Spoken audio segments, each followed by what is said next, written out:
Good evening, everyone, and welcome to the Wednesday, January 11th, 2023 meeting of the Chappaqua Central School District Board of Education.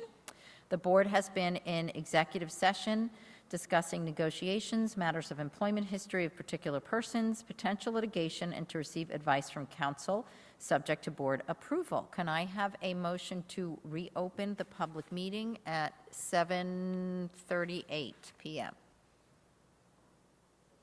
Can I have a second? All in favor? Okay, can we all stand for the Pledge of Allegiance? I pledge allegiance to the flag of the United States of America and to the republic for which it stands, one nation, under God, indivisible, with liberty and justice for all.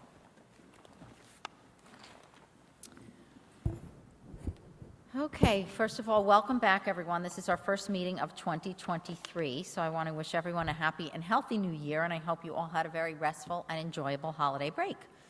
Tonight's presentation is our annual budget preview, the first of many budget presentations throughout the spring. This is an overview. We will get more granular with specific departmental presentations throughout the month of March. For tonight, though, you will have a big picture view of what our administrators have been focusing on with respect to next year's budget, which the community will vote on as usual in May. There are a number of topics in tonight's superintendent's report and community update that involve feedback from the community that we have requested. Feedback on our draft calendar for the 2023-2024 school year, feedback on our thought exchange in connection with our 5-year strategic plan and steering committee. The board has also continued to get feedback on topics that we have previously discussed at our recent meetings, namely our DEI work and how to support it moving forward, on issues related to the electronic sign in town at Bell School property, and also on conduct during our meetings, on our public comment period, and on our meeting structure in general. Our previous 2 board meetings were quite lengthy, and so were several meetings during the fall. And sometimes they were emotional and at times contentious.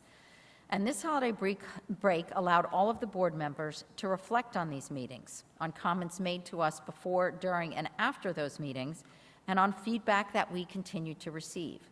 So during tonight's President's Report, this is the first one of the new year, I would like to give all of the board members an opportunity to speak on any of these recent matters, to offer their opinions and personal reflections on various topics and issues before us, all in the hopes of moving forward with a better understanding of these topics and issues and each other.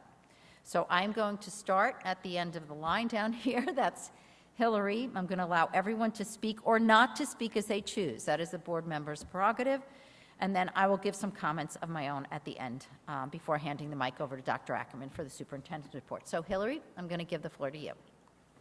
Okay. Thank you, Jane. I do have some thoughts on the calendar. And I know we got a lot of feedback, and both the administration and the board is reviewing all of that feedback very closely, and I want to make a few comments. I want to start by saying that we know this is a hot topic every year. I laughed because I think that the calendar survey got more people to open an email than any academic-related email we've ever sent. I also want to note at the onset that Dr. Ackerman works very hard on the calendar, and that we as a board and the administration listen to all the feedback we get, and we do our best to come up with a school calendar that balances requirements with preferences and is equitable to all families in our district. We are actually not writing calendars out of malice, despite what some of the comments that we got seem to think. I know that Dr. Ackerman's email went through all of the requirements that we face, but just in case some people skip the explanations and jump straight to the survey to share their thoughts, we are bound by certain requirements, including the number of school days and the year-end date. Yes, June 26th of 2024 is terribly late, and it means that many kids will miss the last 3 days of school. We know that. We also, as the email noted, cannot change that date. We also, as was noted by the email, work off the BOCES calendar. That's why spring break is where it is. It is always based off of Easter. That's how the BOCES calendar is drawn up.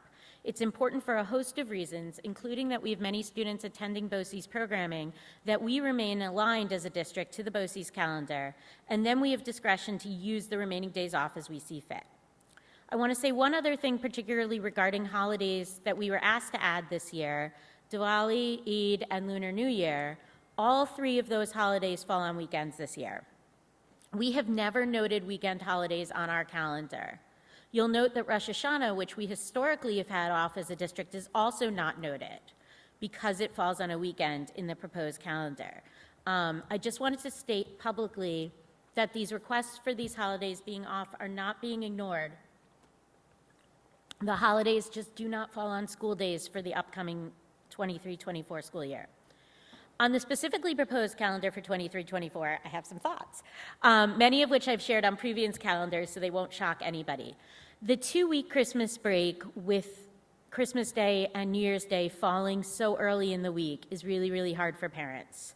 It makes complete sense when the holidays fall midweek, but when they don't, it creates a real burden for working parents who are expected to be back in their offices or at their desk. The world will return to work on January 3rd of 24, if not the 2nd, and having the kids home those extra 3 days is going to be a real childcare problem for a lot of families. It's also not great for the kids. And I know it could be good for high school kids, particularly the seniors in the midst of college applications, but a 16-day break is really, really long for the little ones to be off their routines and is not good for anyone involved there. I know that Dr. Ackerman is trying to relieve some of the stress surrounding the seniors, and I completely appreciate that. But I'm not sure it makes sense to write the calendar only around that, and just trying to strategize was wondering, maybe we can give the seniors or the whole high school those 3 days as reading days for kids to either work on applications or catch up on studying so nobody feels the need to work over break, just to come up maybe with a way to solve both problems.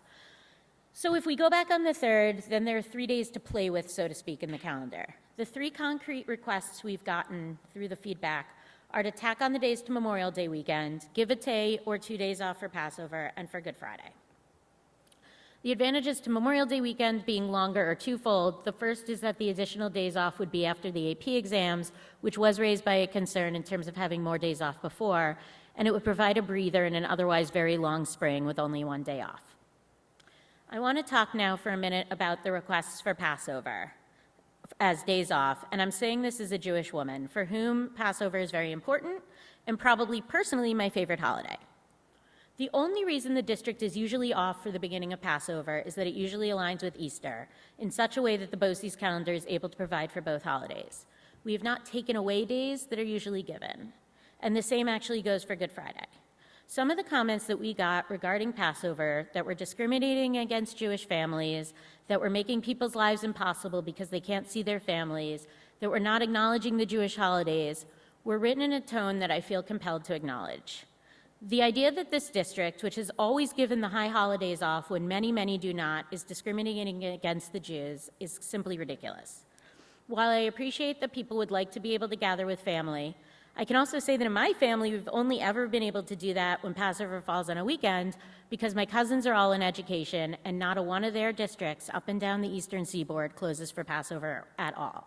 This isn't to say that it wouldn't be nice or that we shouldn't consider it, but I just felt the need to address it because some of the comments I thought were really off base. I also think that if we give off for Passover, we need to give off for Good Friday because I feel very uncomfortable giving preference to one religious request over another. I also think it's worth noting that the same points being made about Passover, wanting to gather with family, wanting kids to not have to choose between celebrating a holiday and schoolwork, are the same requests that were made by our families celebrating non-Jewish and Christian holidays. We all want the same things. This calendar may have to be fluid as holidays move, and we want to give all of our families the chance to celebrate and observe religious and cultural celebrations. The calendar may not be perfect for everyone every year. To that, I have another idea, and I'm almost done, I promise. Could we potentially make the days after major religious and cultural events non-testing days, meaning that no tests or major projects would be due those days? That way, if we give off, let's say, 1 day for a holiday and a family needs 2 to meaningfully observe, the student wouldn't feel penalized. Or if a student is attending, let's say, a Lunar New Year celebration on a Sunday night or a Seder on a Tuesday night, they won't feel like all of their friends are studying for the calc exam while they're celebrating. My last question, I promise, is can we think about snow days? And do we have to stick with 5, or can we go maybe to 1 fewer with putting the last day knowing that it may go away if we have a particularly snowy year. And I want to end with one request to the community. And the calendar seems a good place to do it, but even more broadly, please try to remember that even if you're not happy with the outcome, we are not operating out of a place of malice. The administration cares deeply about our kids and our families, as do we. We are community volunteers who have kids in the schools or recently out of it, and we get it. We get the polls and the conflicts and spend a tremendous amount of time, thought, and effort into trying to get it right. By all means, give us your feedback, send us your comments, reach out, but please don't assume we're operating from a place of ill intent, which some of the comments really seem to do. That's it. Thank you so much, Hillary. I appreciate that. And Ryan, you have some things to say? Yes, thank you, Jane, for the opportunity to share some thoughts. I have a small comment about the calendar that I'll get to, but I'm going to use my time to talk about the DEI work and what we heard in December and make some suggestions about things that we might want to think about going forward. It's clear to me as a parent of two BIPOC kids that many of the BIPOC students in our community are hurting and not being supported enough. Hurting enough to feel like they had to show up in this venue multiple times to make themselves heard. And while that was going on, I don't want to forget it because of the break, and just kind of let it go by. I couldn't help during that moment imagining my own kids down there at the microphone, and I hope that everybody listening, everybody that's invested in our community could put themselves in the shoes of a parent of one of those kids and ask themselves if they'd be okay with their kid coming and, be subjected to being cut off because of our rules, being on camera, all of the distress of, being here on a late night, having to wait a long time. I think pretty much every parent would not be okay with that. I certainly would not. There's a better venue for our students to be heard and to have their issues addressed than this kind of a board session. So I just hope that we can get to a place quickly where we don't have to rely on their bravery and endurance to show up at a meeting like this to get their problems solved. And so I have some suggestions about how we might go about that. And I want to say, I know there's a lot that's been going on to resolve the specific situation, and we're not going to talk about that during the session tonight, the specifics of any individuals, but we've got to do better in a more broad, visible, accessible way so every student and every parent knows who they can go to when there's a hate speech incident, when there's some kind of racially charged incident. And it's clear those students didn't feel like they had that person to go to. And so we've got to find a way to address that. So here's a few, just to try to be solution-oriented, a few things that I think we ought to be thinking about doing. So one is for myself. I asked myself, well, what could I do more than what I do now? And that's the suggestion I would put out there for myself, as well as any other board member that wants to, is to say, I'll meet with any family member that wants to talk about an incident or an issue at any time. And so people should feel like I'm a person that you can contact. And if that's something other board members want to participate in, great.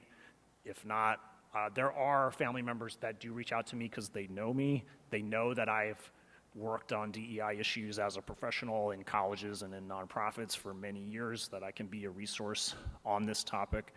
But not everybody knows that. But I'm happy to set aside time to make sure that people feel heard, and not just about race, but about any inclusion issue, gender, sexual orientation-based issue, disability issue, special needs issue, any of it.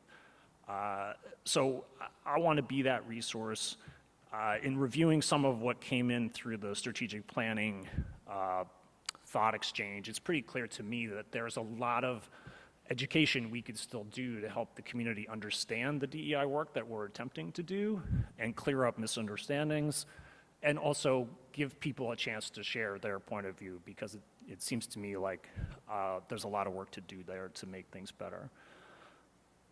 My second idea is something that I hope we could do at the building level, or think about doing at the building level in the district, and that's that I think because families interface with their campus, that we might want to consider naming a DEI lead for every building, that we have a person that every family knows is the backstop for any of these kind of incidents that might happen. And that's not to say that every staff member has to be trained to hear about an issue and respond to it, but there ought to be a named accountable person that a parent could reach out to and say, hey, we know this happened, there was a teacher that was involved or whatever was going on, and if the progress is not happening, the person that they can ask. It's not scalable to think that the district office is going to handle each one of these issues all the time, and I think we want to create a community where people know they can work through their building, at least first, to try to resolve some of these issues. And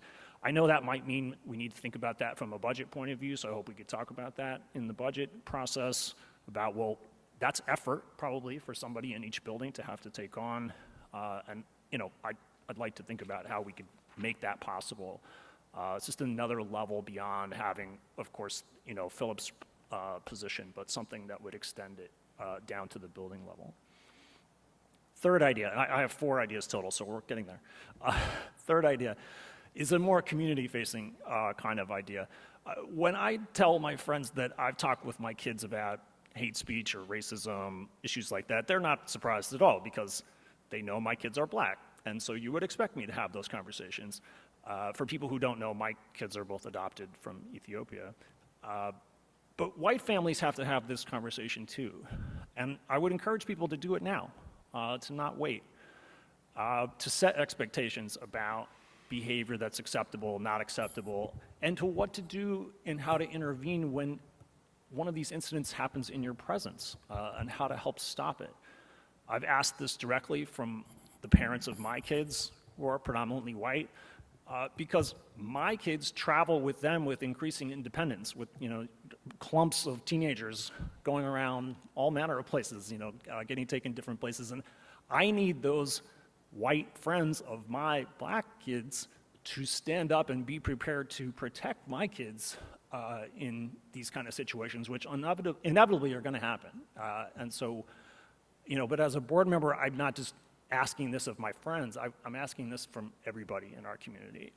And I say this because I think for some reason, I'm not sure why, it seems like people are turning to the school district to try to prevent or resolve these issues no matter where they happen. And I think we have to realize that the district team cannot prevent these situations in all public spaces. Of course, they're going to respond when there's an incident on a campus, and I'm going to push them on how we do that responsibly and how we make sure reporting happens, since I'm fairly confident that we still have a number of issues that probably are going unreported.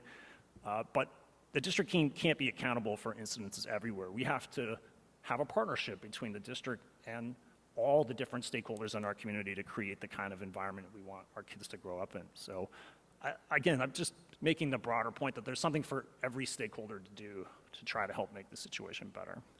And my last comment, Hillary did a brilliant job of talking about the calendar. I was just going to say on that one, by my own count, just over the break, I tried myself to sort of see, would it be possible to accommodate the calendar that has been requested from several members of our BIPOC community? And in almost every year, we can get really close. We can accommodate Diwali, at least one night. We can accommodate Eid. We can accommodate Lunar New Year. It will require creativity in certain years, and I think everyone can understand that. But I see this as an opportunity for us to demonstrate some leadership in the region in terms of how we honor who lives here by doing it in our calendar.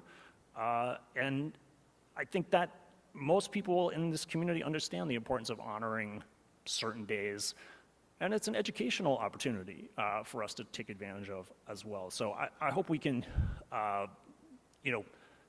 show some flexibility when it comes to the days off that we select each year. And I don't need to belabor the point that Hillary's already made about the complicating factors that go into play, and that not every year will everybody be able to get everything that they want.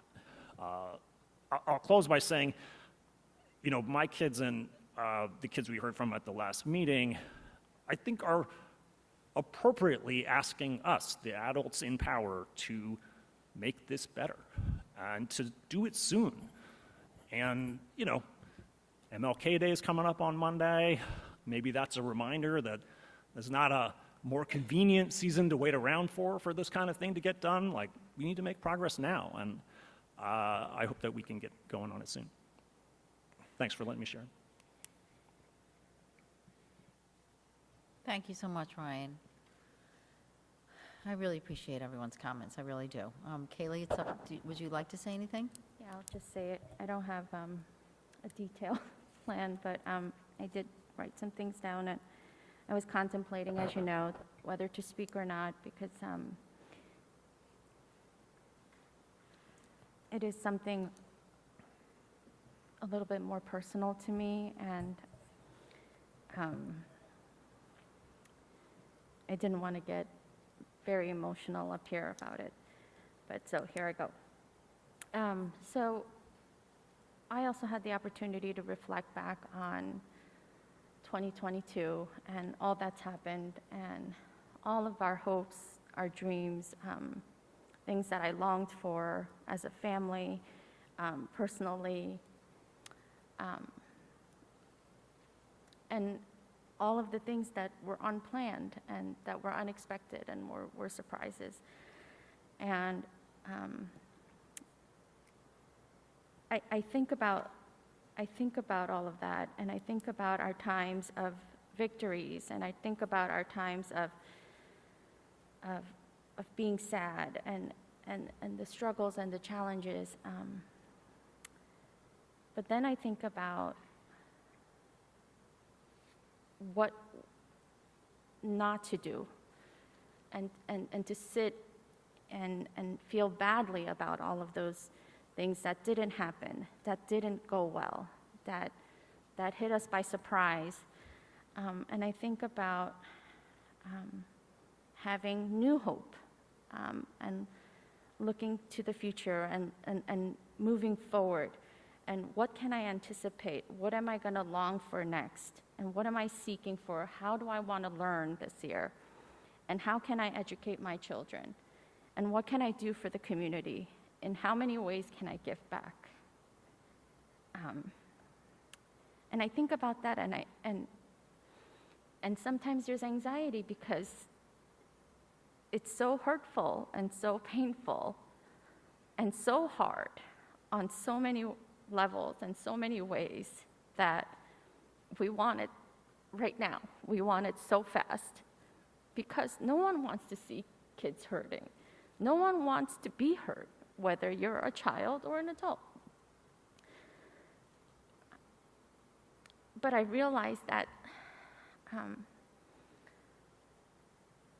this all takes time, and it takes a lot of time. It may be even too much time for us to handle. And healing is a long process, and maybe it's a forever process. And I don't want to be impatient to just try to fix something. I do understand the urgency, because there's an urgency every morning, every time I wake up, and there's an urgency to how am I going to navigate today? How will my children navigate today? How will those children navigate out there? And it's not only regarding race, it's in regards to health, whether it's physical, whether it's mental. It's regards to this virus that's out there. It's regards to all the other things that are now coming back. And I just would like to say that sometimes it's not exactly the way it looks on the outside. That person might not be okay. That schedule might not look like that because of what you think it is. That activity might not have been planned exactly the way it actually got executed. And I just want people to take a moment to just pause and just say, okay, and And in the spirit of wanting to move forward and wanting to make it better, even if it's small increments at a time, to just say, okay, I'm listening, because I know that I'm here as a volunteer, and I give my time, and it takes every bit of me to sit here, sit at home, and get phone calls and emails of people not being nice. Had nothing to do with race or nothing to do with anything. But I made that promise to listen, and that is what I've been doing. And I think I could speak on behalf of everyone that's up here that we are listening. If you don't get the answer that you want to hear, it does not mean we haven't listened. I'm listening. We are listening. Like Ryan said, we are available by phone, by email. You want to go for coffee? Sure, fine. There's a lot of challenges, and our challenges surrounding diversity, race, equity, and inclusion are great. But our commitment to our shared vision to move this forward and to be better needs to be greater. And that's not to say that it's because it's bad now, but it just needs to be greater. Greater than what everyone is suffering with. I oftentimes don't say a lot during public meetings, not because I don't have thoughts, not because I don't have a temper, not because I don't know how to say things, but because I'm processing, I'm listening. And also,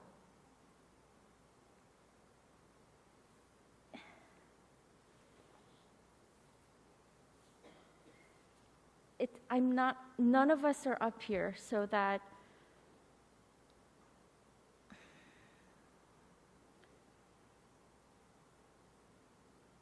like Hillary said, we're not up here because we want to somehow ruin somebody's holiday or make it more challenging for working parents.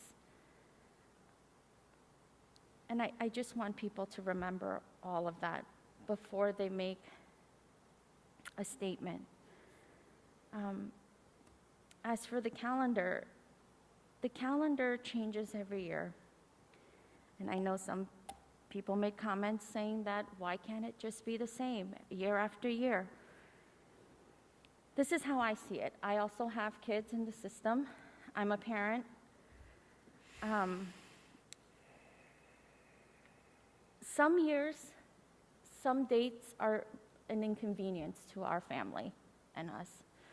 And some years, it's a treat. People ask me, how was your winter holiday break? I said, oh, it felt so short, but it also felt so long, all at the same time. And I don't know if that makes sense, but that's how I felt. So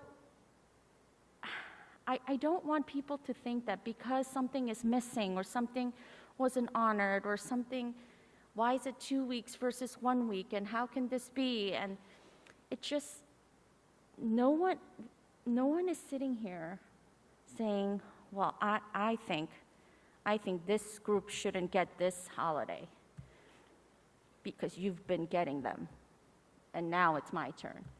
It's not a competition to win the day off on the school calendar. Like, it's not about that. It takes so much work, so much time, so much energy, and it's really, really important to all of us up here.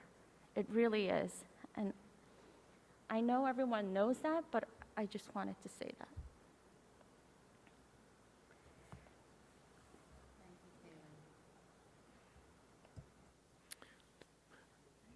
Okay. I hope everyone had a safe and restful break for the holidays and for New Year's. First of all, I'd like to thank the high school students that came to our board meeting last month to share their thoughts and feelings with the board. We always look forward to hearing from our students.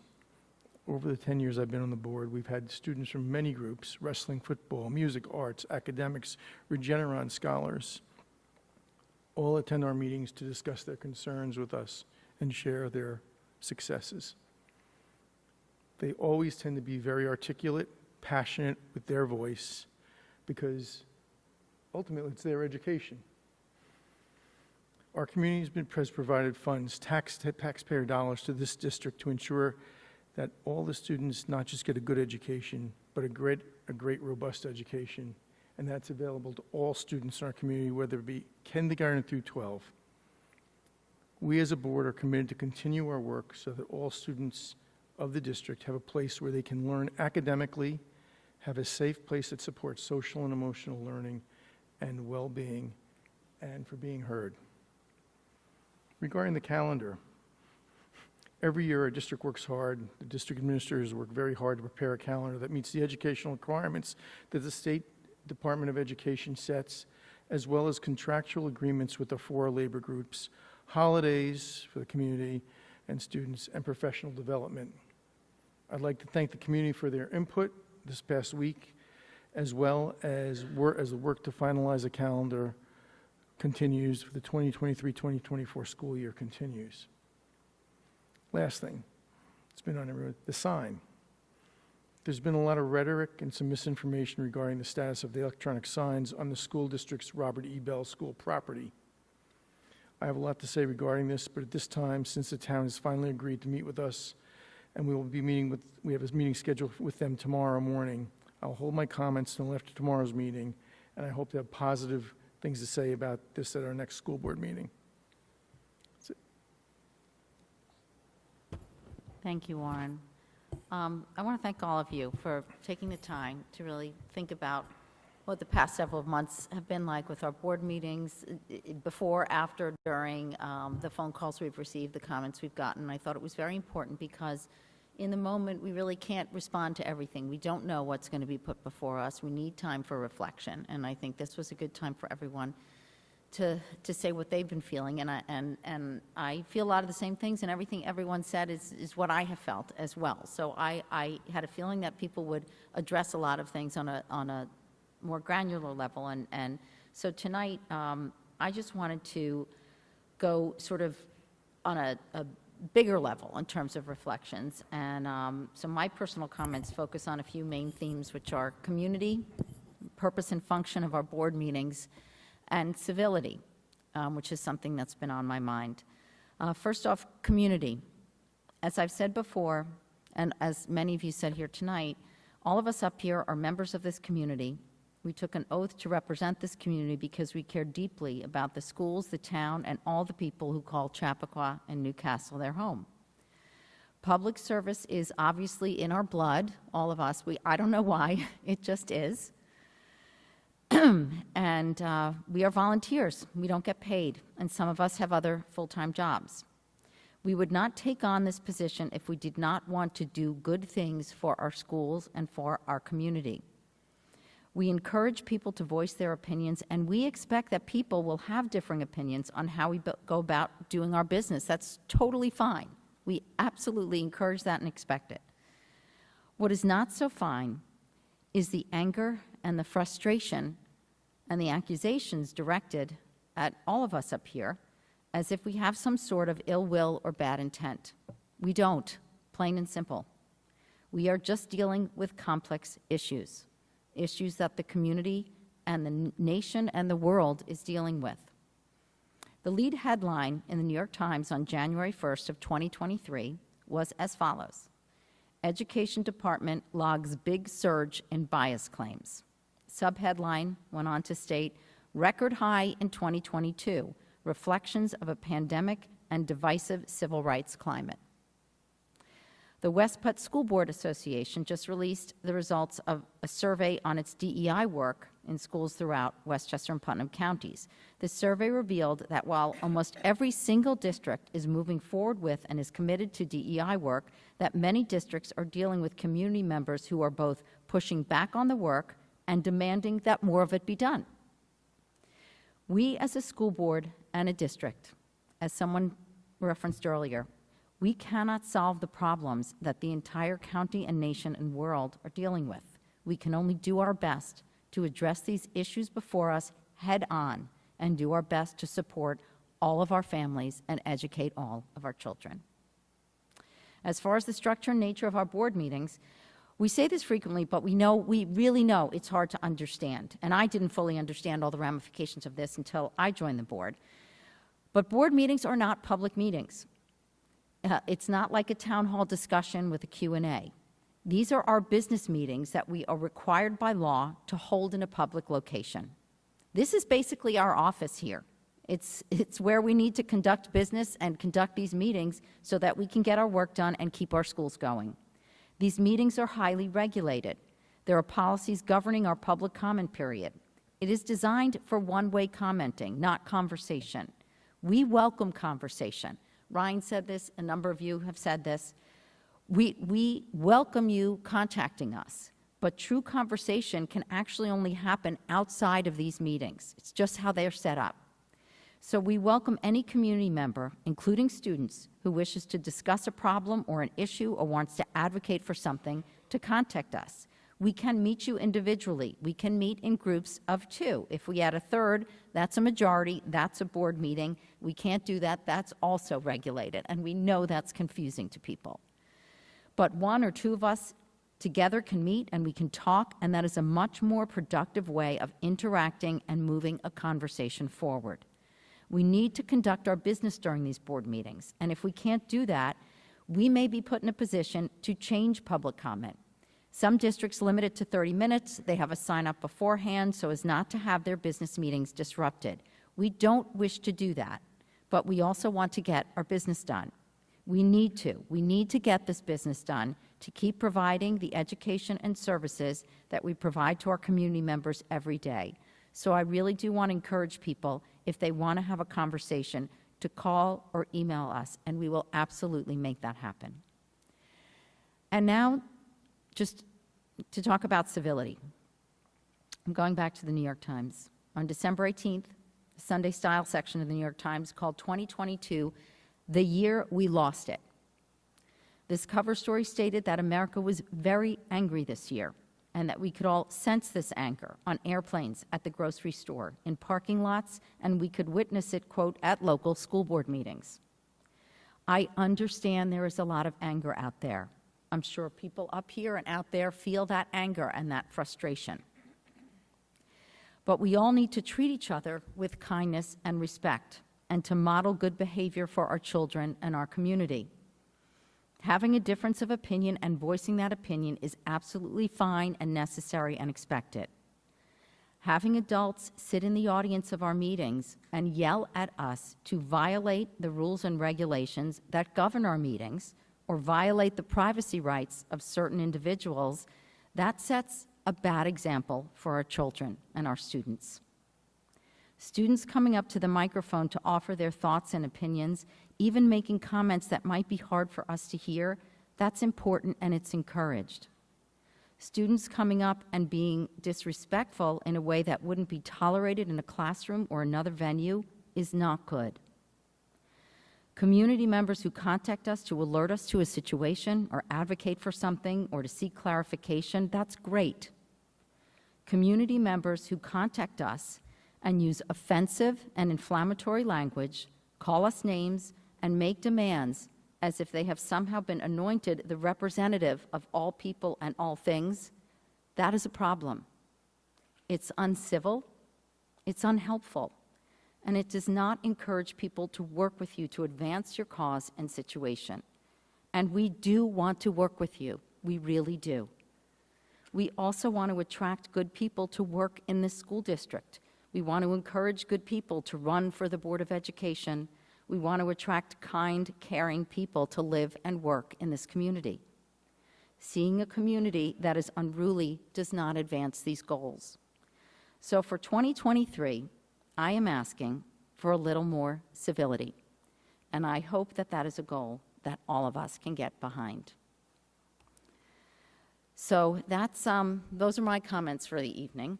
I have one more thing on civility and a current issue. Warren mentioned that before, which is the electronic sign on Bell property. We have a meeting scheduled for tomorrow morning with the town. We are very much in favor of working out our differences regarding appropriate messaging for that sign. Please know that we absolutely want to work with the town. We want to provide helpful messaging to the community, and we really do believe that this can be resolved. This should be easy, it should be civil, it's really just an issue over contract interpretation. We just hope the community understands that this sign is on school property. It's not on town property. We were happy to give access to the town to have a sign on our property. Our agreement contemplated that we share the cost for the sign and agree on the message content, which was for community messages.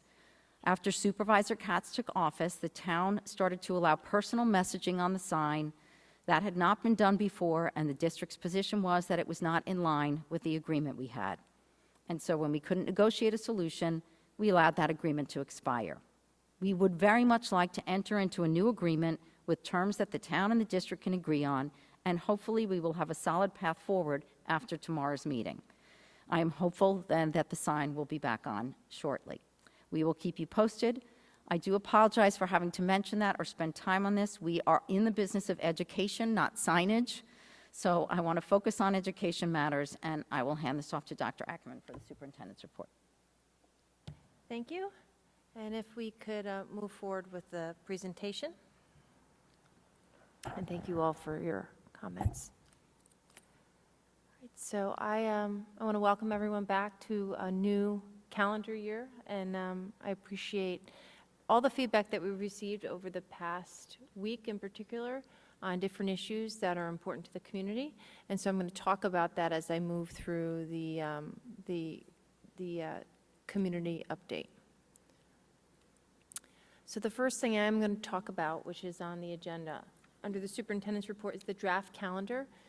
Just some clarifications. I know some of this is restating what some of the comments made by the Board of Education, but first I want to share the calendar is a complicated development process.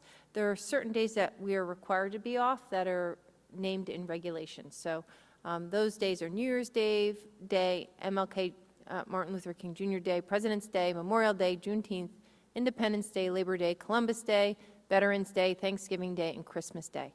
So this is regulated by the state, and the language used is articulated in the statutes, and the calendar is built around these particular days. So I know I always get feedback about why we're using certain names, why are certain religious holidays off and others are not. This is part of that clarity that I think is really important for people to understand. The second piece of the calendar, which is very important, is that our breaks align with BOCES so that our students in the high school, in particular who go there for a half day, don't miss 2 weeks of school around a scheduled break. And so we always try to align our breaks with Putnam, Northern Westchester, BOCES because of that. And then we also have a few students who go there for their program full day, so it's really important. The third part of calendar development is that New York State requires us to be in school 180 days, and they set the last day. And so the last day changes every year. Yes, next year's last day is really late. I absolutely know that will impact camps. I know that it's difficult for parents to make arrangements around those last days, which is why when the date for the end of the year is that late, our moving up ceremonies are the week before. They're not that last week of school. We've been in this situation before, and we're in this situation again, and it is the reality of what it is, and it's outside of our control. The fourth piece of this, which unless you're one of our faculty, most community members don't know that we have language in the teacher's contract that impacts our calendar. So in the contract, we have to have a superintendent's day before school opens. Parent-teacher conferences require that there's 2 half-days scheduled for parent-teacher conferences for elementary and our 5-6 teachers, and a superintendent's conference day, which is why there's 2 half-days and a conference day around election. Those are for parent-teacher conferences. That's governed by their contract. In the contract, if we meet our hourly requirement for New York State, The elementary teachers are allocated 3 half-days at the end of the school year to prepare their classrooms for closure and to finalize all their grading. So that's all contractual, and it's important for people to have clarity around that so they don't feel like we're just adding days to the calendar based on what we feel is necessary in a given year. There's some consistency in how we approach this. And then finally, we can't go above 185 days, which is why the calendar is 185 days with 5 snow days built in, so you can go down to 80, but you can't 180, but you can't go below that.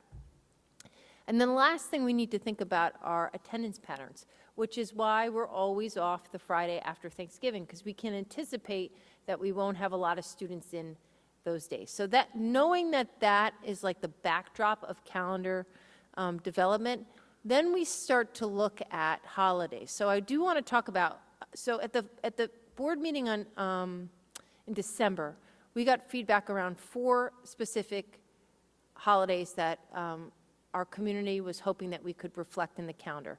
So 2 of them, Dilawadi and Lunar New Year next year, are on the weekend, so there's no calendar impact. The first day at Eid is in April, on April 10th, so I've placed a superintendent conference day. The second day is actually in Regents Week, and the Regents schedule hasn't been released yet, so I can't give that as a day off in the calendar because we could have an exam on that day that like the entire 10th grade would need to take, or the entire 8th grade would need to take. And so that day is a day of instruction in the calendar. So then you got to go, so then I want to go on the right side because I want to talk about survey feedback that we've received to date. And the survey's open until Friday, but these are the things that we're thinking about right now. First and foremost, Rosh Hashanah this year is over the weekend. And so on the Friday before Rosh Hashanah starts, the Friday before the first day, I know that extracurricular activities need to be canceled in order to support students arriving home before sundown. So we'll do that, but we're not going to be adding an additional day to the calendar to support that because the 2 main days of Rosh Hashanah are Saturday and Sunday. We started to get feedback about Good Friday, put an early release day on there because there are a certain number of early release days outside of the last 3 days of school and the 2 days for parent conferences that are in the teacher's calendar allow us to move forward with professional work. So I placed one on Good Friday because typically that day is off because it falls within spring break, but this year it did not. So I wanted to provide some clarity around like what's been happening in the calendar for the last 23 years, just to give people perspective, because when I saw the comments coming, there were a lot of assumptions that just weren't correct. So I know I'm hearing from the board that we need to consider giving off Good Friday, and I would share with you, since 2000, that day has always been off, and there's only been 2 times it hasn't fallen within the break, and the district has given off on those 2 days. So that's something that we need to be thinking about. And then, so now I want to move to Passover. So a lot of feedback's been coming in about Passover. So since 2000, there's only been 2 out of 23 calendars where Passover has not fallen in the break, in spring break. And in those 2 years, there are no additional days given off for Passover. So we didn't allocate those as days of vacation for students. That doesn't mean we can't. We're clearly hearing some feedback that there's a need that we need to consider, but Passover has not always been recognized in the calendar as days off when it's outside of the spring break. So I just want to share that. And then the other feedback that's coming in is support and concern around the holiday break. So I want to share with you that 8 out of the last 23 calendars since 2000 have had a 2-week holiday break. But what is very true is that the return date this year is very late compared to years in the past. So normally it's like the 2nd or the 3rd or even the 4th, but this is a very late return date. So if we were to make some adjustments to the final calendar, it would be removing days from that January week and placing them in other spots in the calendar.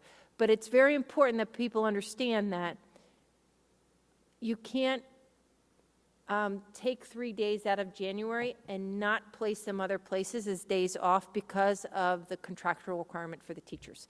So all of that is what has gone into the development of this calendar and what we're thinking about in terms of what our community is reflecting back to us that they need as we get ready to prepare the final calendar for the board's consideration.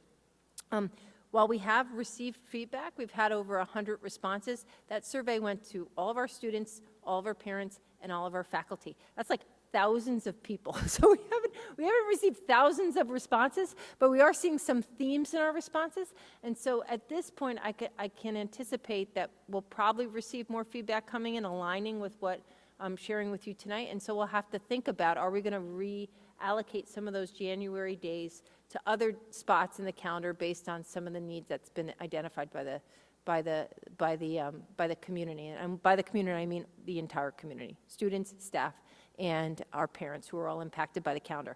I also want to say that the calendar, it's not a holiday calendar. There's no way I could present a calendar where I recognize everyone's holiday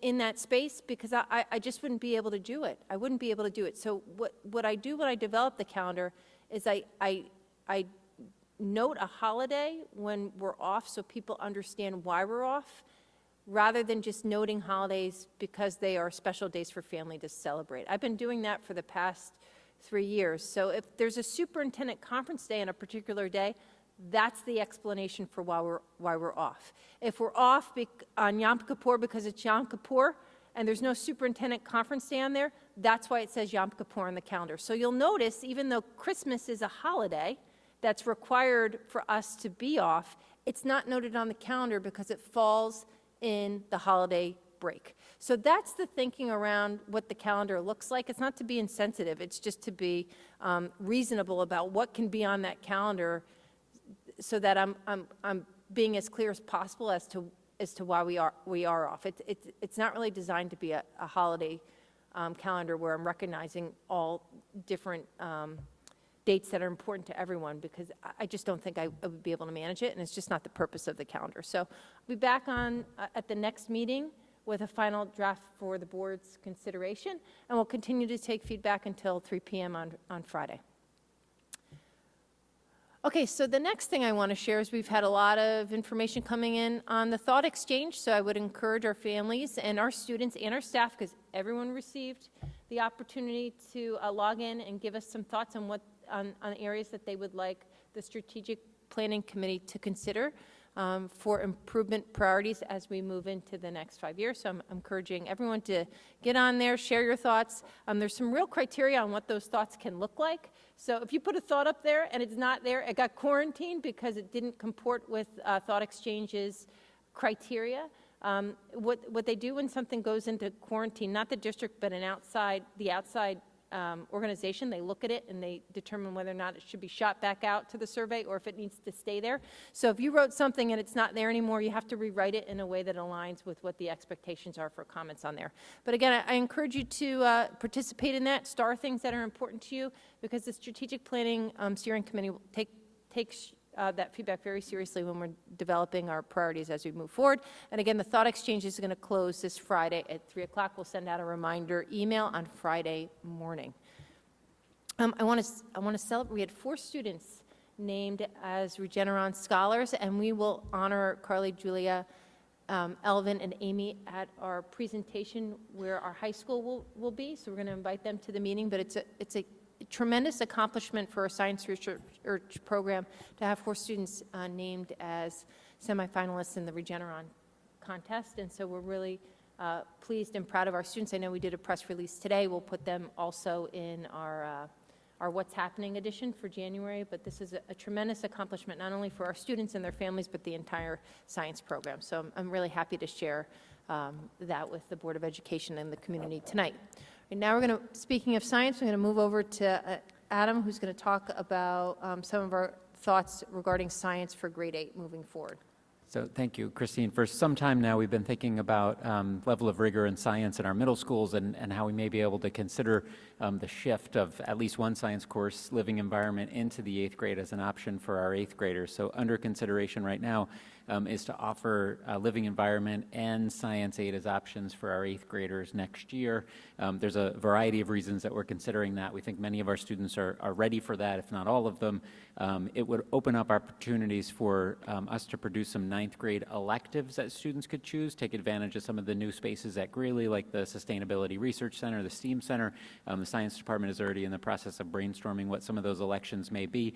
Our goal is not to move courses from Greeley down, like AP courses earlier, instead to keep the AP courses where they are and create a really robust elective program in the 9th grade. You can see on the left side some of the details that we are considering right now. We're taking feedback on those things. Our hope is to place all students in living environment. Parents and students can opt out into the Science 8 program that's currently in place. If they choose that, we'll run that just like we did with math. If we have at least 10 students to make enough of a course, we'll run that as an option. We'll have co-taught options for special education support in that living environment course, and as I mentioned, 9th grade elective program. So our goal is to have a parent webinar on February 1st. We'll send out a save the date to parents, but for those parents that are tuning in and watching us here, save the date in the evening, February 1st, and myself and Justin Oliver, Director of Science, will zoom out there to parents and give them a little bit more information about this. And then after that parent webinar, we'll send out a survey just to start to survey parents about what they're thinking with regard to FIT. We'll provide a lot more information in terms of what's in the course and what to expect and levels of rigor and things like that at that parent meeting. And then we'll send out a survey so parents can give us a sense of what they're thinking, if they think living environment would be a better fit or Science 8 would be a better fit, and then we'll move forward from there. So we'll continue to keep the board and the community updated. Thank you, Adam. I just want to remind our community that our deadline for outside organizations to indicate interest in hosting before and after school childcare in our district is coming up on January 15th, so I'll be updating the board at our next meeting on where we are with that process. I know that's important to many of our elementary families. And then at our last meeting and through your comments this evening, of course, there's been a lot of concern and feedback around our communication regarding our diversity, equity, and inclusion work. And then if you've been able to look at the thought exchange, there's a lot of feedback coming in through that medium about our work, what we are doing, suggestions, concerns. And so before break, I had pushed out a letter to the community that monthly we would be giving updates as a central office team on our priorities by month around this work, so we can keep our communication open and moving forward in a way that provides hopefully understanding. And so our communication is going to be grounded in our work in two different documents. First is our own audit that was conducted by Insight, which is online for our families if they'd like to view that. And the second is the culturally responsive sustaining framework by the State Ed Department. And the reason we're grounding our work in these two documents is because what often happens when you're moving forward big initiatives is that there are different opinions on how we should do this work. And we have spent a significant amount of time working with Insight and having them give us recommendations on how we should move forward in a way that best serves the interest of our district. So we really feel like our work should be grounded in their recommendations and in the expectations of us from the New York State Education Department. It's sort of connected to the way in which we prioritize our work for our district through our strategic plan, because what we have to avoid is for different constituents trying to reprioritize in our work in a way that doesn't align with the plan, because then we won't be able to get any work done because we'll be being pulled in all kinds of different directions. So this allows us focus in a way that I think is really productive and meaningful for us moving forward.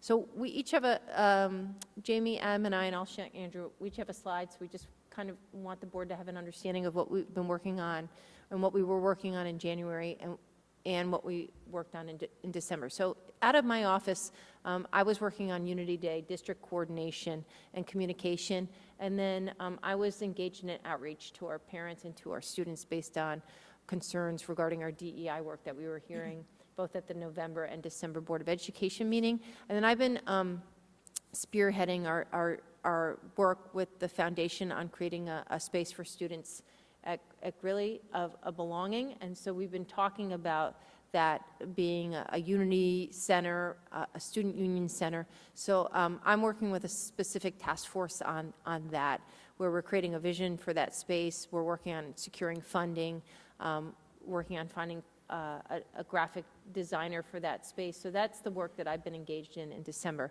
For January, part of my priorities around our DEI work is, of course, our calendar, working with Insight to design targeted professional development based on some of the concerns that we heard from our communities. So, for example, our principal team will be working with with Kia on how we support students when incidents occur and increasing their cultural competence. Our Greeley Guidance Department will be meeting with Kia on some work around making connections with students. So I've been working with Insight to plan professional development for specific groups based on feedback we've been hearing. I'll be working with Kia to now organize our district equity team meetings. Before that was Philip, now that's me. So we're working at our next meeting, talking about how we can develop hate speech lessons in all of our school buildings based on some of the incidents that we've been concerned about, to be really explicit around what the expectations are within the context of our community, to support our students in making better decisions around the language that they're using. And then, of course, Andrew Crisili and I are working with Kia to prepare for that CARES meeting on January 19th, where we're going to be discussing the DEI position. I want to turn it over now to Adam. Thanks. My slide also is a little bit of a look back and a look forward with some goals for January. Up towards the top in December, we did have Unity Day. I helped to coordinate Greeley. It was a pretty sophisticated schedule because we had so many presentations, so I helped with had a project planning team for that, and that went really well. We also, I have a small but mighty data team. We pour through data, and we kind of slice and dice data with lots of different subgroups. So we pulled those reports. We kind of do a mid-year report to all of our building administrators. So we met with our elementary schools and middle schools individually and went through all of their data.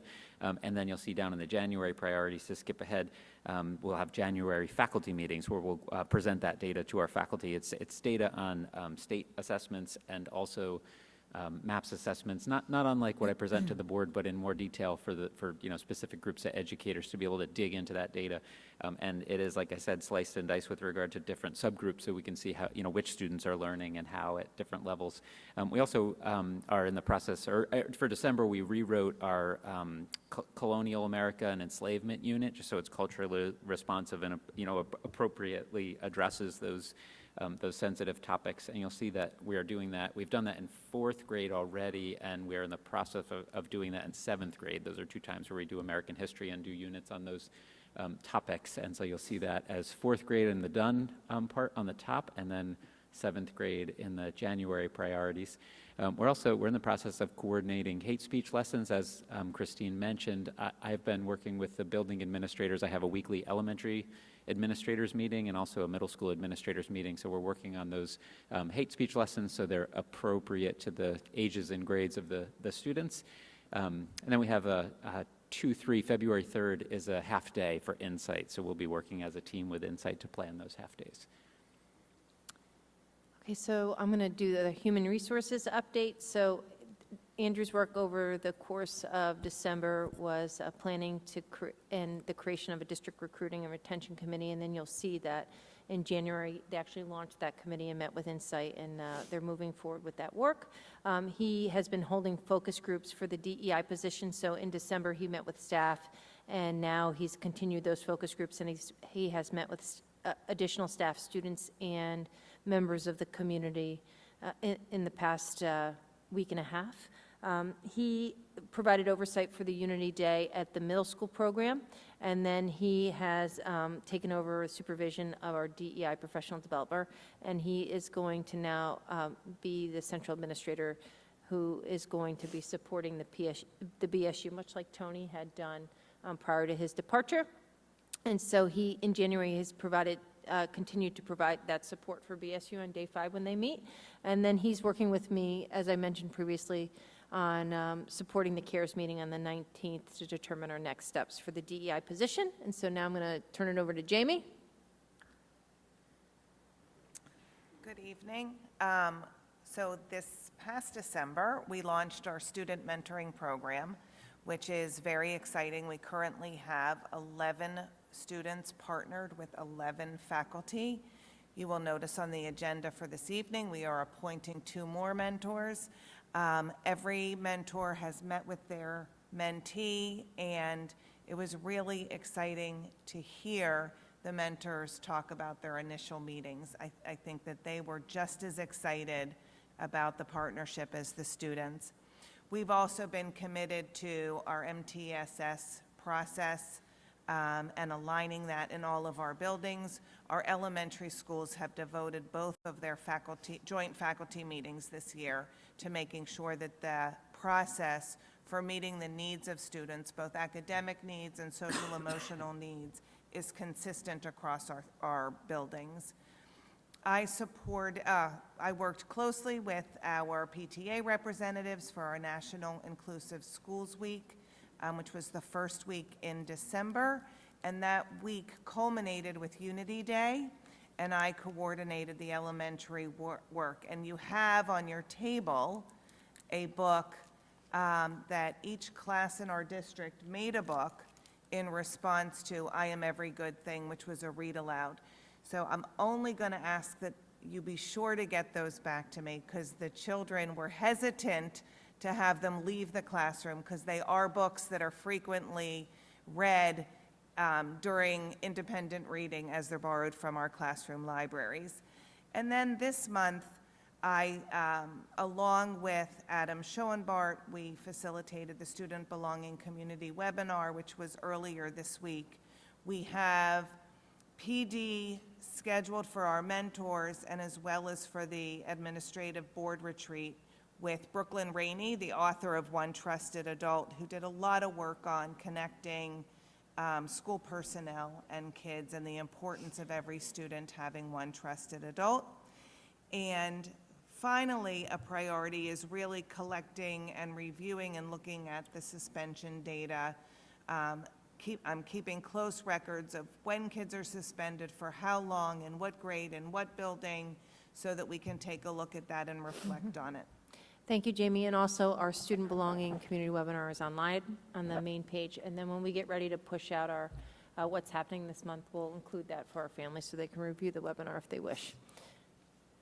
And so now we're going to move into pieces of the agenda. So we have a CSF grant on there. Yeah, you'll see on 5.2 of your agenda, there is a donation from the CSF for some materials for us to build cold frames. The picture there is one that's like a prefab cold frame, but we're actually going to design and build, have the students design and build those cold frames over at Bell. So those are like season extenders. You can think of them like small greenhouses. So hopefully spring will be here before we know it, and the students will be able to get some seeds in the ground. And then they also need some rain barrels to replace the aging rain barrels that they have, and maybe some additional ones to be able to capture some of that rainwater over at Bell.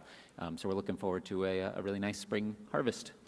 Thank you. I'd And like a then- season extender sometimes. That would be nice. They don't fit people in. Yes, No, I- it's just okay. just plants. Just saying.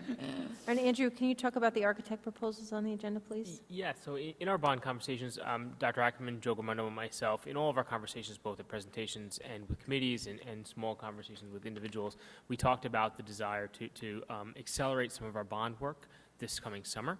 So there's 2 resolutions on the agenda this evening to appoint KG&D to help us with some of that work that we're trying to expedite.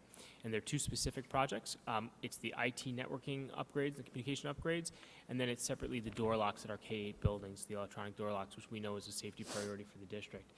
These proposals are grounded in the RFPs we've done with KG&D in the past, right, for other work that they've done across our district, including the building condition survey, which kind of was the kind of initial input to our bond.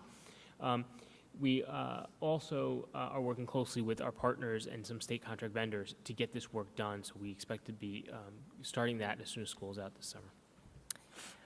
And then I just want to highlight before we move into the budget presentation, important days. So on Thursday, we have another drama production here at Greeley, if people are interested in attending at 7 o'clock. We have, of course, Dr. Martin Luther Jr. Holiday on Monday, and our schools are closed. We have a life school meeting coming up. Next week, we also have CCSD Sings, and that's when our middle school and high school chorus, they join forces and they have an event, an educational event during the afternoon, and then it culminates with a concert in the afternoon. We have an orientation up here for our 8th grade families coming into 9th grade. Happy to be doing that in person. We're really excited about that. And then, as Jamie had mentioned, we have our board retreat and next meeting on the 25th, and then we have an early dismissal coming up to support our equity work. So now we're moving into our budget preview. This is a brief presentation so the board and community can understand what we're thinking about it as a district, at the district level, as we prepare the budget for the board's consideration, which will happen at a later meeting. But there's no concrete figures in here because there's still a lot of unknowns, but we'll go over that in the presentation. This is our preview. So just in terms of our calendar, we start talking about this in fall. We do a preliminary presentation to you in January. We still are looking at budget requests from our different buildings and departments, and we do that through February. On the 1st of March, we have to submit our property tax cap to the State Controller's Office, and we also go through multiple presentations with the board looking at our subcomponents to share with you different aspects of the budget that have larger pieces so that you have a better understanding of what our total budget looks like based on departments. On the 29th, we're adopting the budget earlier this year than usual because of where the break falls. And then May, we prepare our notice for the public on the budget, and we start to push information out to the community. And then we have our vote on May 16th this year. And so our budget is guided by our board's 3 strategic questions. So the first question focuses on presenting a fiscally responsible budget to the community. The second question focuses on making sure that we're providing a robust academic experience for all of our students. And the third question focuses on ensuring that we are supporting our students emotionally within the context of our classrooms, and that we're allocating resources to do that moving forward. And then we have a couple commitments that we make in our budget development process. The first is that we make sure that students are at the center of all of our decisions, and that we are preserving our academic program and we're expanding it and meeting our students' current needs, and that we are presenting a social-emotional program that's appropriate to our students based on grade levels. We also continue to monitor and revisit our class sizes, and I know, and I'm seeing in the thought exchange, and I've heard a lot of feedback that there is significant concern about our class sizes at our elementary level, so we're taking that feedback in deep consideration as we plan forward, and that will be reflected in our next budget presentation when we start to share sectioning with the community and with the board. We continue to need to prioritize our buildings and our infrastructure needs, and our capital project that was just approved by the community is a significant help in supporting us to do that. So we do want to take an opportunity to, again, thank our community for supporting our infrastructure needs in that way. We also know that there are many community members in our district who do not have children, and those who do have children who are concerned about their taxes, so we keep that in mind in our planning. And then we are making adjustments to our district plan now, so we need to make sure that we're budgeting in a way that allows us to adjust when that plan is finalized moving forward. So the major things that impact our budget development is our instructional extracurricular program, our class size, what our buildings need to be operational, and then our contractual obligations to all of our different bargaining units. And so when we think about like what our standards are by which we base our budget around, we want to make sure that our enrollment levels support individualized and small group instruction, that we expand our program offerings to align with our strategic initiatives, that our spaces reflect 21st century learning, our building schedules maximize the use of all of our staff, we maintain the integrity of our buildings, we support robust extracurricular programming, we have a wide array of professional learning opportunities for our staff, we meet all of our contractual obligations, we address areas for improvement identified in our audits, which is really important to us, to make sure that we're being fiscally responsible. We respond to needs identified by our administrative team in the budgeting process, and they represent faculty and staff within the context of those meetings, and that we're supporting cutting-edge technology in our spaces. So now we're going to transition over to Andrew, who's going to go over our budget history and development considerations. Thank you, Dr. Ackerman. So the next slide is just a summary of what you already know, right? This is the last 7 years or so of budgeting, where you'll see our trend for the budget as well as the tax levy. During that 7-year period, our budget has increased on average about 1.85%, and our levy was about 1.44%. So we've been well below 2%, the last 7 years in our budget-making process. In 2022, we had appropriated about $3.5 million of fund balance to balance that budget. We ended up spending only about $3.3 million, which is a good outcome. Certainly, we'd like to be even lower than that. But that was a good outcome in 2022. And then in 2023, we appropriated another $3.5 million, and that's use of fund balance to balance the budget. And we'll talk more about that in a few slides. But this is just the trajectory of our budget. Some of the known items that we have in our budget this year, enrollment, though enrollment always fluctuates. We've been seeing the last few years some consistent enrollment kind of movement as students stay within our district and just progress grade to grade to grade. We do have kids leave and come in, families leave and come in, but that enrollment has been fairly static. What will be a question mark for us going into this budget making process for sure is kindergarten enrollment, and that's always a challenge because we don't know those kids yet. Grades 1st through 12, we know where they're going, most likely. We've got all of our contracts are settled with the exception of our administrators' contracts, so we have a good handle on what the salary and benefits projections will be for all of our existing staff. The employees' retirement system, which covers our clerical and custodial staff, we have the average system-wide rate that the retirement system issues that is going up from about 11.6% to 13.1% next year.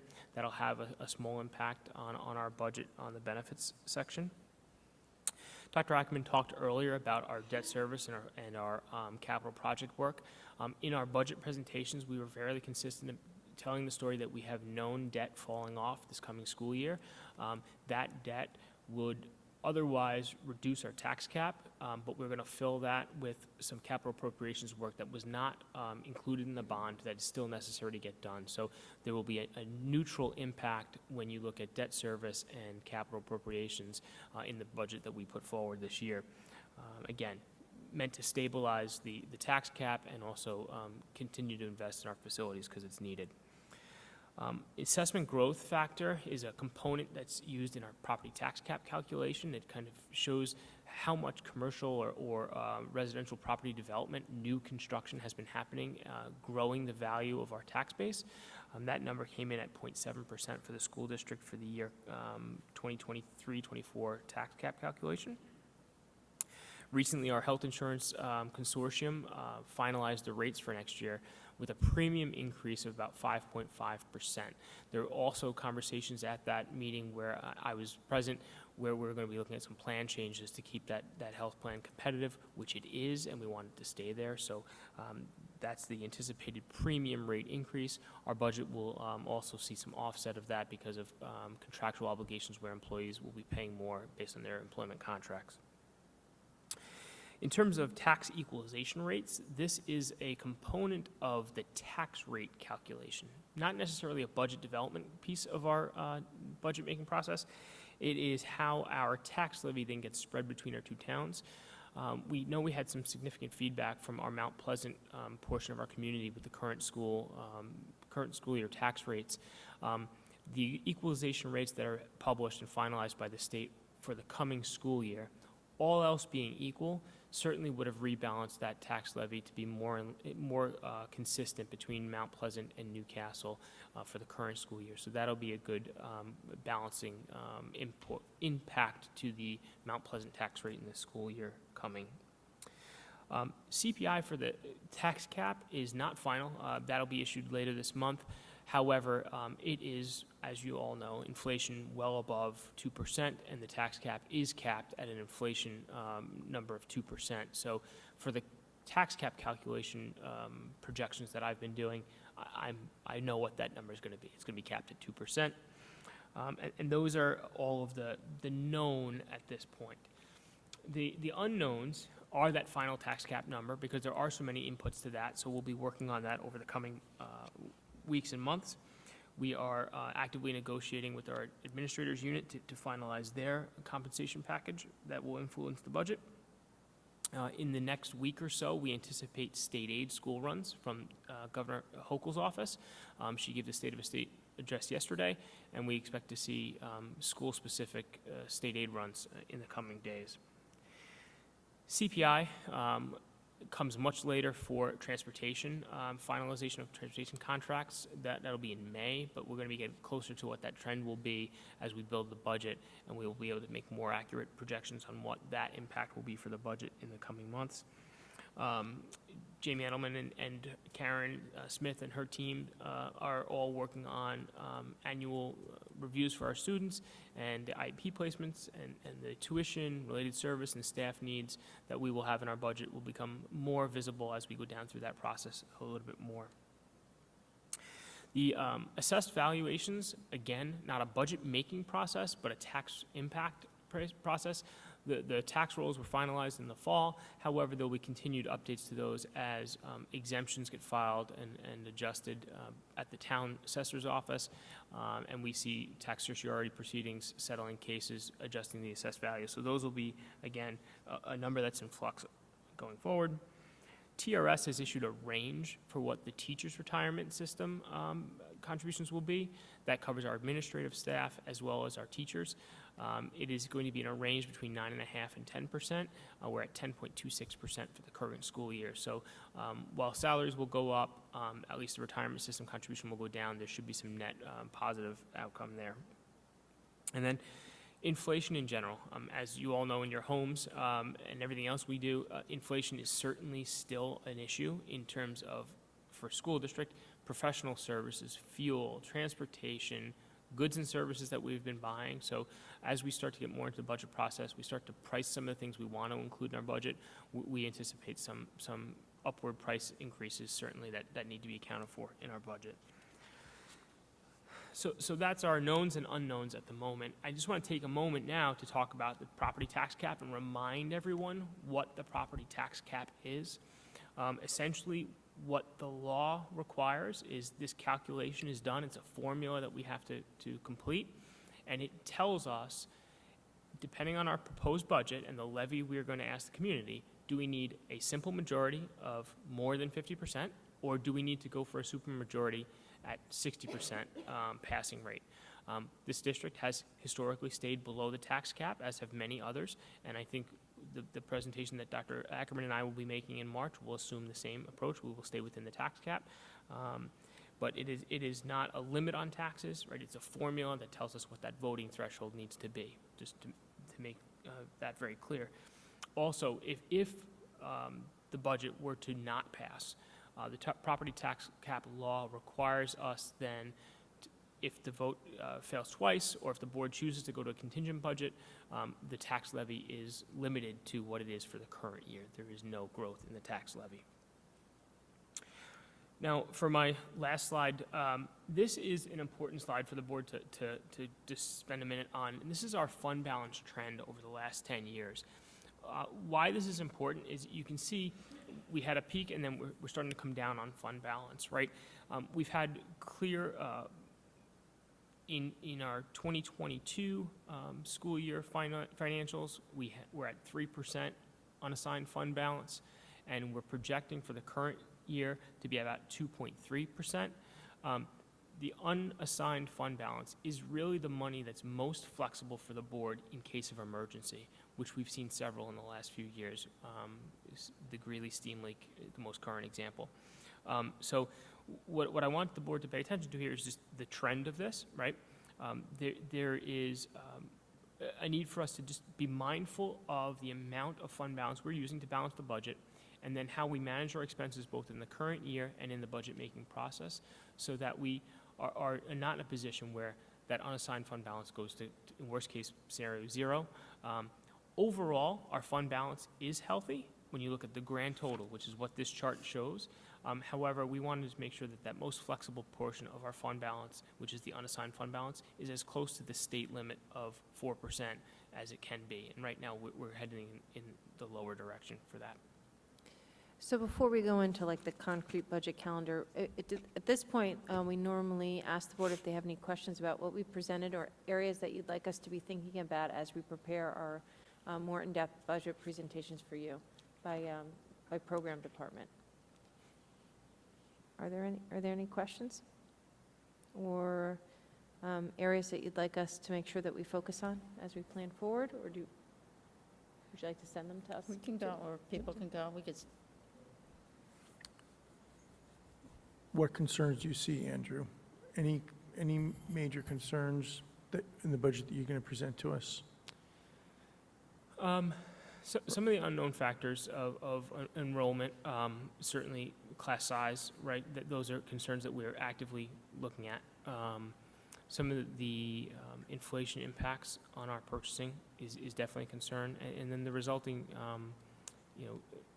while tax rates are not something that this board necessarily controls, I think we are very sensitive to what the tax rates are for our community. And I think we're going to have to look very closely at those impacts this year as inflation hits all of us, our community and the school district. Also, we're concerned about fund balance. Fund balance, yeah. And the more emergencies we have, the more concerned we become about how we support those emergencies. And so, we continue to have to work through some of the issues at Greeley that are unanticipated.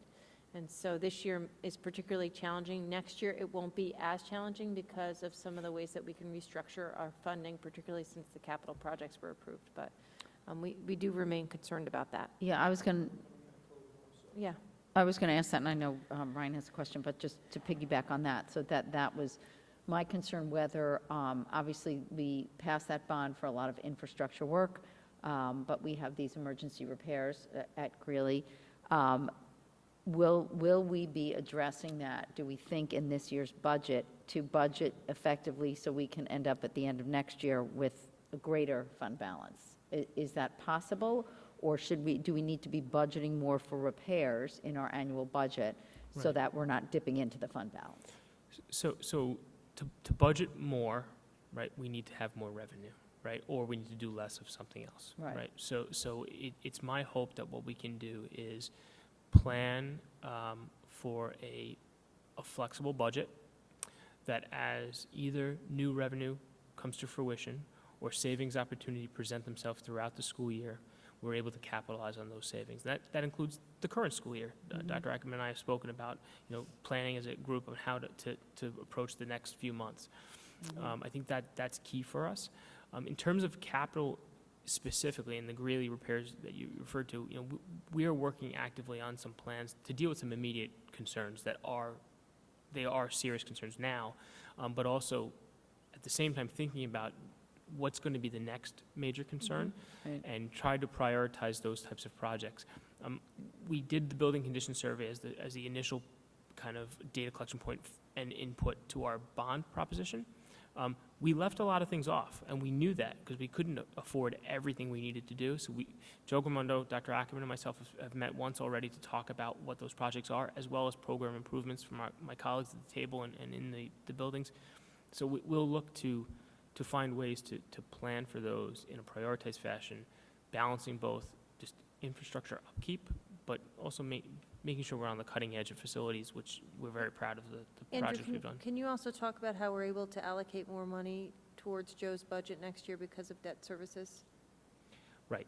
So in the current budget to budget analysis, right, our debt service will decline by approximately 1.6 million, right? What? Approximately 1.6 million, I Okay. believe the number is. So it's anticipated that 2.2 million will be available for capital projects in the budget next year, so that we keep our tax cap flat. The work there will help us address things that have been burdening Joe's budget, either through emergencies, right, or through just higher repairs than we anticipated.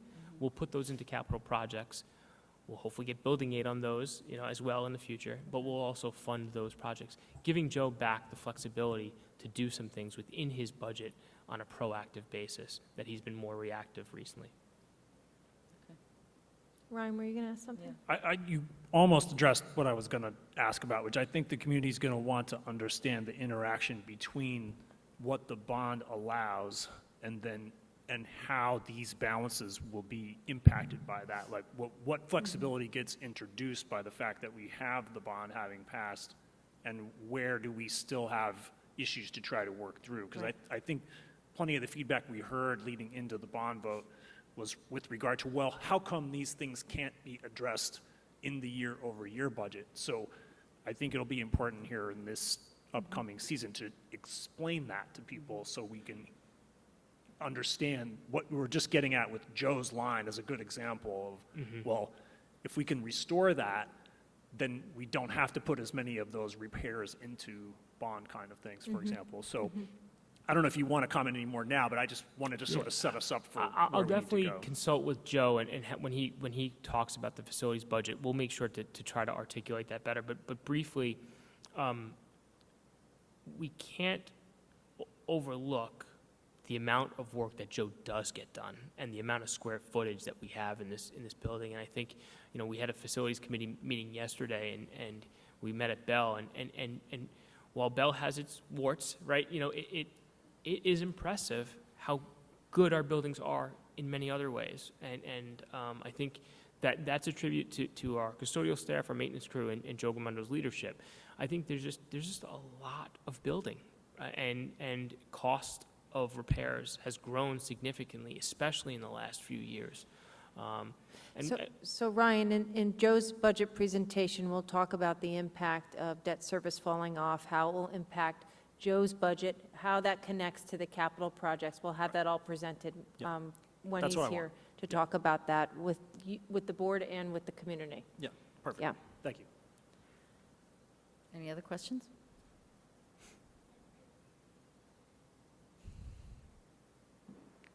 It's not a question for tonight, but also just another, as we plan forward, something that I think would be really helpful to have included in future presentations, is the whole idea of fund balance. I think is very confusing for people who aren't, very intimately involved with it. So I think that just in whichever presentation it makes the most sense to put it in, giving just a couple-minute rundown of what is fund balance, what are the rules around it, and why do we have it, and why do we want to have it, I think would just be very helpful, because I know there are a lot of community members who really do try to follow the budget presentations closely, and whereas things like, transportation and class size are pretty straightforward, something like fund balance is absolutely not, so I think that would be really helpful. Yep, absolutely. Good. Jane, were you going to? Oh, is that? No, I said Did I miss okay. something? Anybody Okay. else? No, I think we're good. All right, so then our next presentation will be a budget presentation where we'll start, we're going to kick off the season, although really today is kicking off the season. We'll have more concrete information on March 8th, because a lot of those unknowns will be known at that time. And then, so I'll present the superintendent budget to you with Andrew, and then we will have our sub-presentation by our assistant superintendents and our directors. And then we'll have a forum for the community on Zoom on March 28th, and then the 29th, there'll be a budget in front of the board for your consideration for adoption. And then the 3rd will be our budget hearing in May, and then the 16th is the vote. So that's the end of our first budget presentation. Thank you, Andrew, and thank you, everyone, for allowing us to share it. And please, at any point during the budget process, if you have questions, you can certainly reach out to Andrew or I. We'll welcome those conversations. Thank you, And Andrew. that's the end of the superintendent's report. Okay, thank you all very much. That moves us over to, well, we have 1.2.1, that's just the draft, are we Yep, doing? but then we're we don't just- need to do but anything else yet. We don't have to do anything else. Okay, committee reports. Anybody? We can, We had a facilities committee yesterday, but I was unfortunately not able to make it. So Andrew, can you give us a quick update?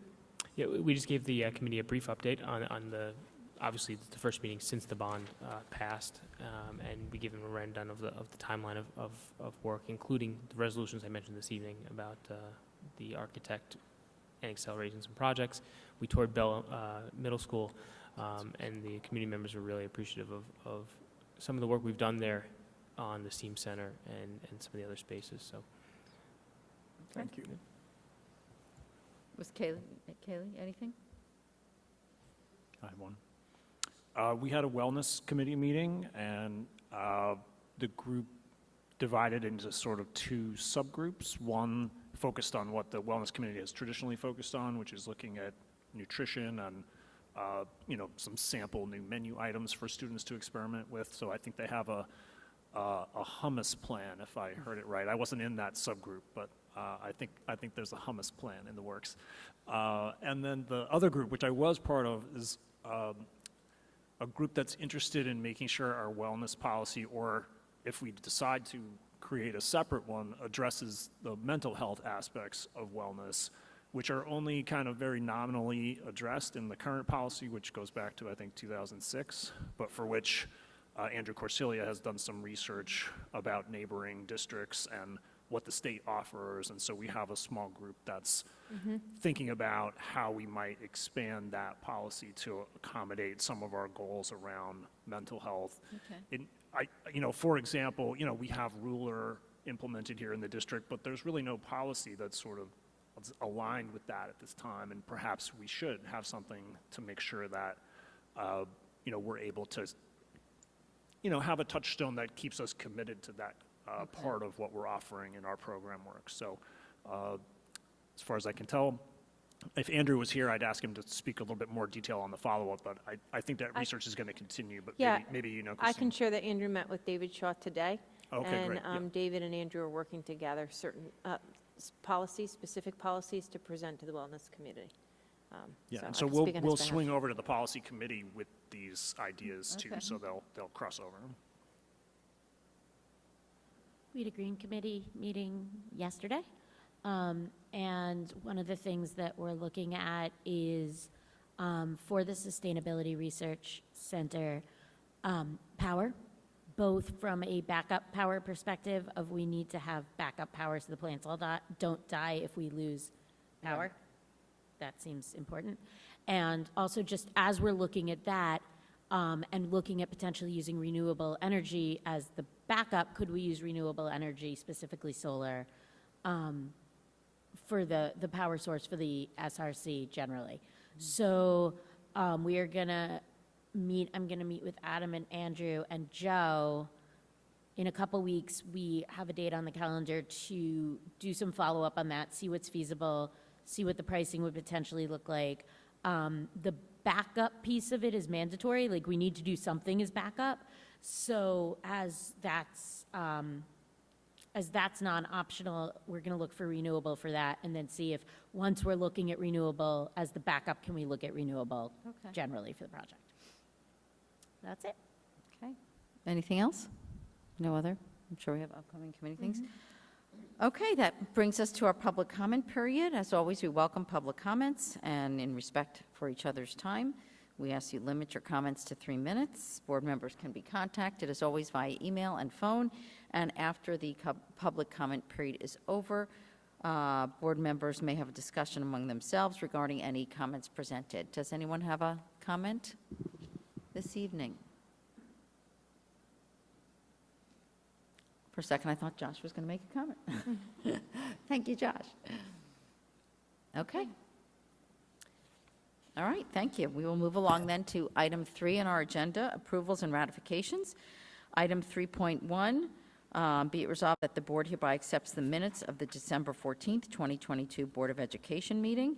Can I have a motion for 3.1? Anyone? I'll second. Any questions or comments?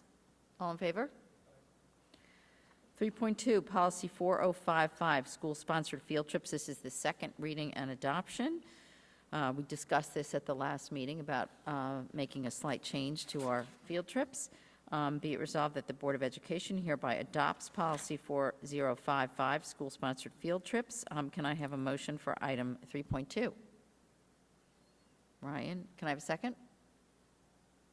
Hillary, any questions, comments? Anything else we haven't previously discussed? Okay, all in favor? Aye. I recommend 4.1 instructional as presented. I move that we accept the superintendent's recommendation for item 4.1. I'll second 4.1. Any questions or comments? Yeah, I have a question. Sure. It says we have Seven Bridges Middle School, two new clubs. How many clubs do we actually have in the entire district? Do Oh, we know? geez. I'll get back to you tomorrow. No, I'm just wondering. Yeah, I It's more can- than 10, less than 1,000? It's definitely more than 10, and it's less than 1,000, but if I was going to go closer, it would be closer to 1,000 than 10. So let me, let me find out. Just wondering, not that, Yeah, we have a significant number at Greeley, and we have a specific number at Bell and Severn Bridges based on the number of points allocated to each building. So I think that's a good question. Why don't I share that with the board, and then I can report back to the full community at the next meeting in the superintendent's update. didn't mean to give you more work, just, No, it No, just it's fine, it's not a problem. came out of me, it's like, it seems Yeah, like. why don't I, why don't I share how many we have, but why don't I share what they are?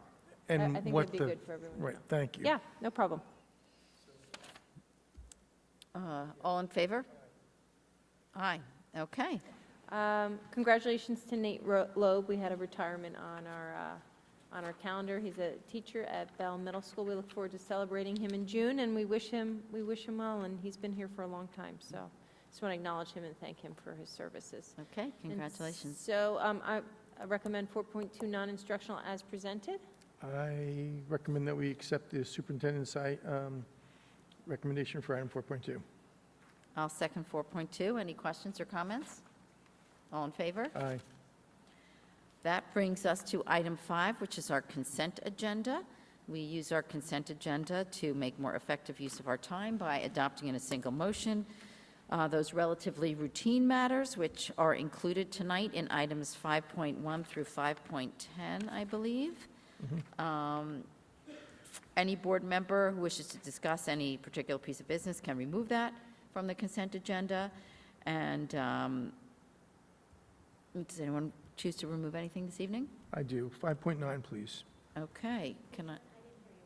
Warren wants to 5.9. remove 5.9 from the agenda. Can I have a motion to remove 5.9 from the consent agenda? I'll No, I sec- move, What- Oh, you moved, you right, moved to, so- okay, I just officially, okay, you Okay. can, we'll have Hillary second. All in favor of just removing Aye. that? Okay. So we'll go on to 5.9 after, but can we, I move that excuse me? we accept the, all the recommendations, item 5.1 through 5.10 without 5.9. okay, so 5.1 through 5.8, and then 5.10. These consist of CSE summaries and Instagram, as mentioned before, contracts with KG&D regarding some of the bond work. There's some supplemental agreements with the teachers' union and other miscellaneous agreements. So you move that. I will second those items. Any discussions with 5.1 to 5.8 or 5.10? All in favor? Aye. Okay. Would you like to Yeah, discuss 5.9? 5.9, I couldn't find any documentation, or I have no idea what these laser, epilogue laser engravers are, and what they cost in the future, or what the need for these is. Adam will take that. Go ahead. So we have laser cutters in our STEAM, in a few of our STEAM centers. The middle school STEAM center and the high school STEAM center have laser cutters, and we can't get these particular laser cutters off a contract list. And we want to have consistency across our laser cutters, so we don't have a bunch of different types of laser cutters that we have to service and maintain and make sure our staff knows how to use and our students know how to use. So what this allows us to do is to buy laser cutters that is basically the same company and the same laser cutter as the ones that we already have here in the district. Otherwise, we'd end up going out through like a contract list, and we could end up with like a variety of different companies, and then, you know, servicing and parts and things like that get And complicated. financially, is this efficient, or? I would say yes, because of the challenges Adam raised, right? So if we have multiple different manufacturers, then we have to stock multiple different type of replacement parts, get multiple different vendors to service those, because there's often a kind of a certain repair person that can fix only certain brands. So this helps us consistently And outfit our these- spaces and then have support as needed. And these epilogue laser engravers, good machines, or, what? I mean, I don't know anything about them. 'cause Yeah, I don't know if you've seen them. They're about the size of these tables, and what they'll do is depending on the substance that you're trying to cut through or engrave, you can put anything in there from like stone, marble, for example, it'll do an engraving on marble, all the way to like balsa wood or even cardboard, which it'll cut right through. So some of the intricate student models that you've seen, we have them build these little student models before they go into the full-blown fabrication lab to build. I was just in there today, a student had made models of tables that are actually going to be installed in the STEAM lab, and she cut them on the laser cutter because they'll cut these little like fine details, almost like an X-Acto knife, but done with a laser. It's not a purchase where we buy a bunch of them as a district. Like, this isn't the kind of purchase that we're buying 2 or 3 every year. I think we have 3 in the whole district right now, and we want to add, I think it's 2 additional ones. Josh might be able to. Oh, we have 6 and we want 2 more. So that's the gist of that. So is it that we have to sort of put this in as a resolution so that we don't have to bid it out and contract it because it's unique to us, like we've had to do with other things, like either a sole provider of something or what have you, but this is a situation just for like economies of scale and functionality that we really need to pull it out of the bidding process? Yes, David crafted the resolution for us. Okay, got it. All right. Okay. Any other questions? Okay, can I have a motion to approve item 5.9? I'll move. Can I have a second? All in favor? Aye. Okay. That moves us on to item 6. Be it resolved that the Board of Education acknowledges the following contracts that were approved by the superintendent per Board Policy 6085, which means it's under a certain limit, and it allows the superintendent to approve that, and we just acknowledge this approval. 6.1, an agreement for services with Patty McGee during the 2022-2023 school year, and 6.2, an agreement for services with Michael Reddick for school scheduling school scheduling associates during the 2022-2023 school year. Can I have a motion to acknowledge items 6.1 and 6.2? I move. Move. Saw Hillary move. Have Warren second. Any questions, comments? All in favor? Aye. Nothing under facilities. Item 7. Item 8, financials. This is items 8.1 through 8.5. 8.1 is acknowledgement of receipt of the claims auditor's report for November of '22. 8.2 is acknowledging receipt of the treasurer's report for December 2022. 8.3 is acknowledging receipt of the appropriation status report for December 2022. 8.4 is acknowledging receipt of the revenue status report for December of '22, and 8.5 is acknowledging receipt of the extra classroom activity quarterly report for December of 2022. Can I have a motion for 8.1 through 8.5?